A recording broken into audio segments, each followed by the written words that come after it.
Why are we talking about debanking this week? Is there a specific reason? Yeah, because JP Morgan admitted finally to debanking the president after the January 6th attack. And in response to all the debanking revelations, the Fed is moving to remove a part of their guidance called reputational risk for the banks, so that debanking doesn't happen in the future, theoretically. Reputational risk in bank supervision, it's like the potential that negative publicity could cause a decline in the customer base and create litigation or revenue reductions. So, like, in plain English, bad headlines, even if they're fake, they could turn into real losses for a bank. If customers find out that a bank has a bad reputation, they could withdraw their money, cause a bank run, people get hurt. So therefore, banks need to minimize reputational risk, which is kind of weird because reputation is subjective. Like, politically exposed people could be loved or hated.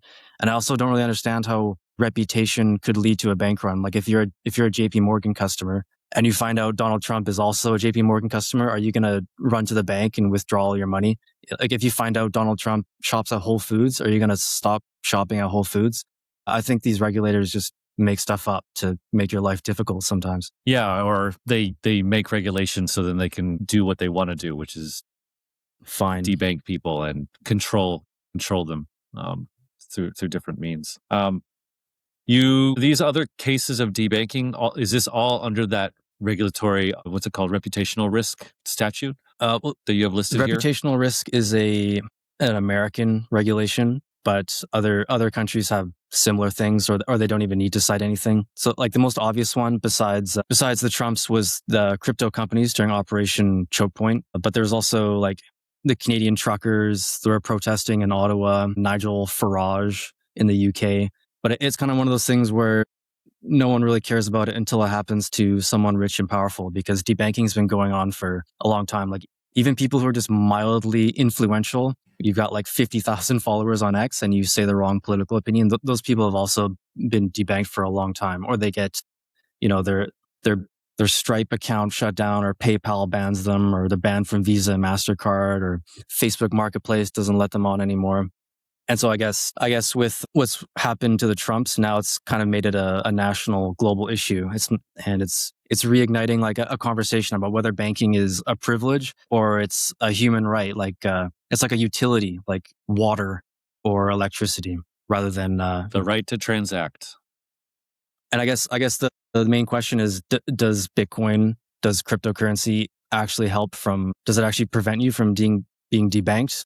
Is the narrative. Yeah, but only if there's a big enough self-sustaining ecosystem, place that you can actually use crypto, right? It doesn't work when you can't use crypto unless you convert to fiat, because that's the gateway that gets you, right? But it's not even that, Graham, right?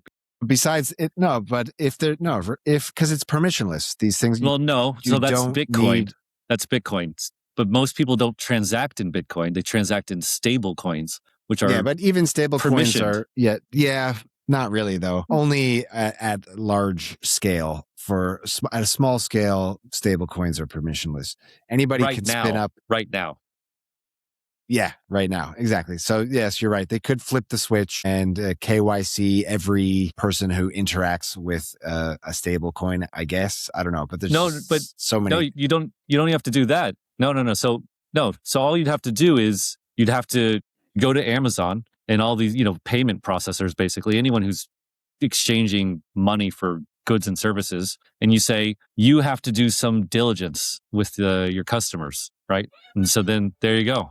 Then they give that information to the stablecoin issuer, and you can do it that way. So yeah, if you're not touching anything like that, then it could be relatively permissionless stablecoin. Yeah.